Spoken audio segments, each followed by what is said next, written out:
Mexico এবারের টিমটা অনেক শক্তিশালী, অনেক ব্যালেন্স। দেখেন তাদের খেলার ধরন, দেখেন তাদের পাওয়ার, দেখেন না ম্যাচে নামার পরেই কিন্তু তাদের অ্যাটাকিং মাইন্ডসেট থাকে সবসময়, প্রতিপক্ষকে কোনো সুযোগ দেওয়ার মাইন্ডসেট তাদের নাই, ওই সুযোগ তারা দিতেই চায় না। দেখেন ইকুয়েডরকে একেবারে হেসে খেলে হারিয়েছে। দেখেন তাদের পাওয়ারে, তাদের খেলার ধরন খুবই ভালো ছিল তাদের বিপক্ষে, এবং প্রত্যেকটা ম্যাচই তারা কিন্তু ভালো খেলেছে।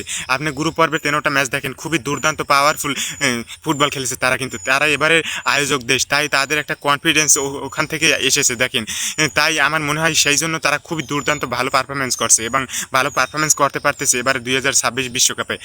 আমার মনে হয় তারা পুরনো রেকর্ড ভেঙে ভালো একটি রেকর্ড করবে এবারের বিশ্বকাপে। তাদের সেই ব্যালেন্স, এবং দেখেন তাদের সাথে যার খেলাই পড়ুক সামনে, দেখেন তাদের কিন্তু কঠিন পরীক্ষা দিতে হবে। নিঃসন্দেহে আমি বলতে পারি যে কঠিন পরীক্ষা দিতে হবে। হাতে যাই হোক, ব্রাজিল হোক বা আর্জেন্টিনা হোক বা স্পেন হোক বা ফ্রান্স হোক, যে কোনো দলই পড়ুক না কেন, তাদের সাথে খুব কঠিন পরীক্ষা অপেক্ষা করছে সামনের ম্যাচগুলোতে। দেখেন তারা কিন্তু অনেক শক্তিশালী, অনেক তাদের খেলার ধরন অন্য বিশ্বকাপের থেকে অনেক আলাদা এবারের বিশ্বকাপে আমি লক্ষ্য করছি। দেখেন